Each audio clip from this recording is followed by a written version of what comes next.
Assalamualaikum warahmatullahi wabarakatuh. Apa kabar anak-anak? Insya Allah kalian semua dalam keadaan sehat walafiat. Kita mulai pembelajaran hari ini dengan mengucapkan lafaz basmalah. Bismillahirrahmanirrahim. Untuk materi hari ini, silakan simak video berikut ini. Anak-anak, kali ini pembelajaran kita adalah kemuhammadiyahan, yaitu mengenal lambang Muhammadiyah dan Aisyah. Pada pembelajaran kali ini, pada pengenal lambang Muhammadiyah dan Aisyah, anak-anak akan diajak untuk mengenal Muhammadiyah, lambang Muhammadiyah, mengenal Aisyah, dan juga lambang Aisyah. Tujuan pembelajaran. Setelah mempelajari bab ini, diharapkan anak-anak dapat lebih mengenal Muhammadiyah dan Aisyah. Selain itu, anak-anak juga dapat menyebutkan lambang Aisyah dan Muhammadiyah. Selain itu juga, anak-anak dapat membedakan lambang Muhammadiyah dan lambang Aisyah. Sejarah berdirinya Muhammadiyah. Muhammadiyah didirikan oleh Kiai Haji Ahmad Dahlan. Ingat ya nak, Muhammadiyah didirikan oleh Kiai Haji Ahmad Dahlan. Kapan? Muhammadiyah didirikan di Yogyakarta pada tanggal 18 November 1912 Masehi. Ingat ya, 18 November 1912 Masehi atau bertepatan dengan 8 Zulhijjah 1330 Hijriah. Kemudian Muhammadiyah berasal dari kata Muhammad.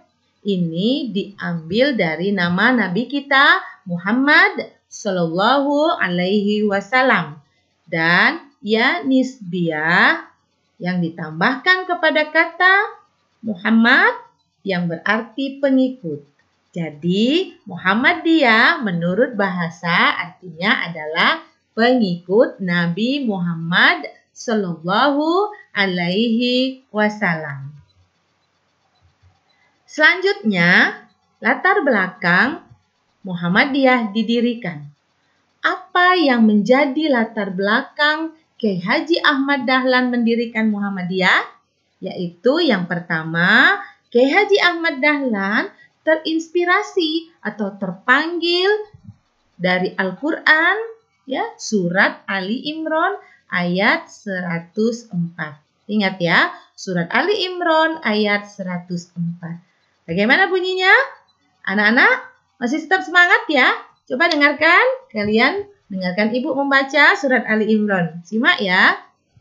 A'udzu billahi minasyaitonir rajim. Bismillahirrahmanirrahim.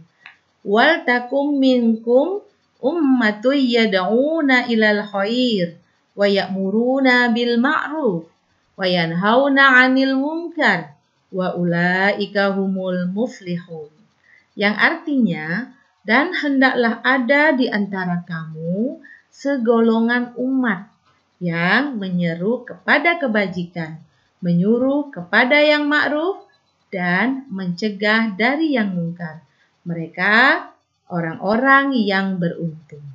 Ya, ayat ini menjadi salah satu alasan daripada Kiai Haji Ahmad Dahlan mendirikan Muhammadiyah. Ingat ya, surat Ali Imran ayat 104. Selanjutnya, selain karena terpanggil oleh surat Ali Imran ayat 104, Kiai Haji Ahmad Dahlan mendirikan Muhammadiyah juga dilatar belakangi oleh keadaan bangsa Indonesia. Keadaan rakyat Indonesia pada waktu itu, ingat tahun 1912 itu sebelum Indonesia merdeka. Jadi pada waktu itu bangsa Indonesia, rakyat Indonesia masih dijajah oleh Belanda. Karena dalam masa penjajahan, jadi banyak sekali rakyat kita yang berada dalam kemiskinan, kebodohan, dan yang jelas penderitaan. Karenanya Kiai Haji Ahmad Dahlan ingin mengubah, ingin membantu rakyat kita. Bagaimana caranya? Kiai Haji Ahmad Dahlan mengumpulkan anak-anak jalanan, anak-anak yang miskin, yang kurang mampu, ya, dikumpulkan, kemudian diajarkan pendidikan. Kiai Haji Ahmad Dahlan mendirikan sekolah-sekolah, ya, sekolah supaya anak-anak Indonesia bisa menjadi anak-anak yang pandai, anak-anak yang pintar, ya.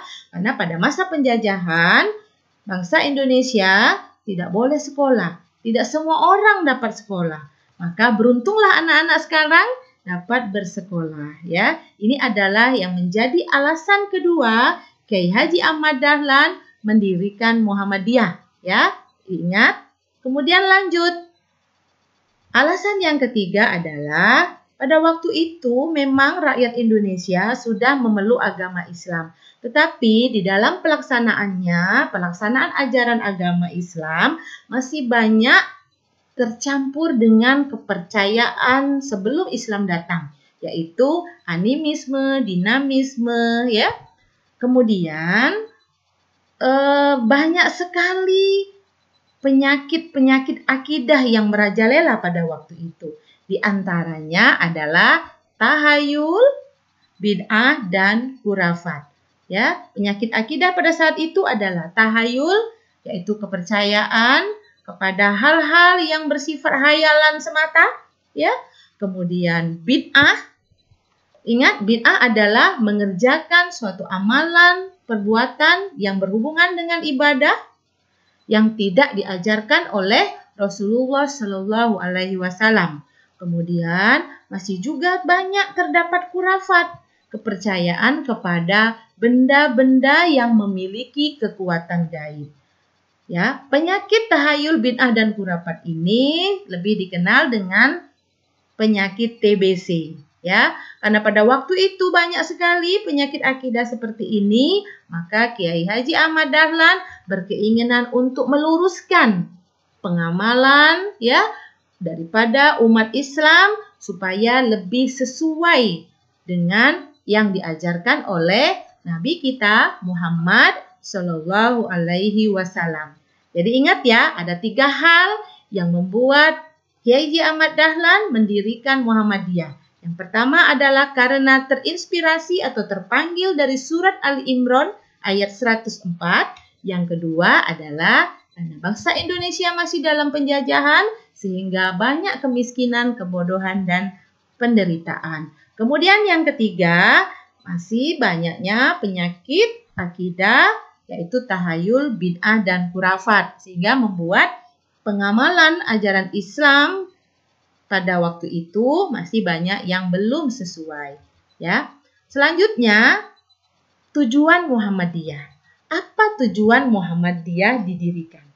Tujuan Muhammadiyah didirikan adalah menegakkan dan menjunjung tinggi agama Islam sehingga terwujud masyarakat Islam yang sebenar-benarnya. Demikian ya anak-anak, mudah-mudahan penjelasan Ibu pada hari ini dapat kalian mengerti. Apabila telah menyimak pembelajaran ini, Ibu persilakan anak-anak untuk mengerjakan latihan soal, ya. Ini ada beberapa soal yang harus kalian jawab dan kerjakan di buku tulismu ya. Yang pertama, siapakah pendiri Muhammadiyah? Tadi sudah Ibu jelaskan, Nak. Yang kedua, tuliskan tanggal, bulan, dan tahun Muhammadiyah didirikan. Soal ketiga, apakah arti Muhammadiyah menurut bahasa? Yang keempat, tuliskan nama surat dan ayat yang melatar belakangi berdirinya Muhammadiyah. Yang kelima, tuliskan kepanjangan dari TBC dalam pelajaran kemuhammadiyahan. Mudah bukan? Ingat ya, silakan kerjakan tugas ini, kumpulkan minggu depan. Demikian pelajaran kita hari ini. Mudah-mudahan bermanfaat bagi kita semua. Kita akhiri pembelajaran kita dengan mengucapkan lafaz hamdalah. Alhamdulillahirabbil alamin. Nasrun minallah wa fatun qarib. Assalamualaikum warahmatullahi wabarakatuh.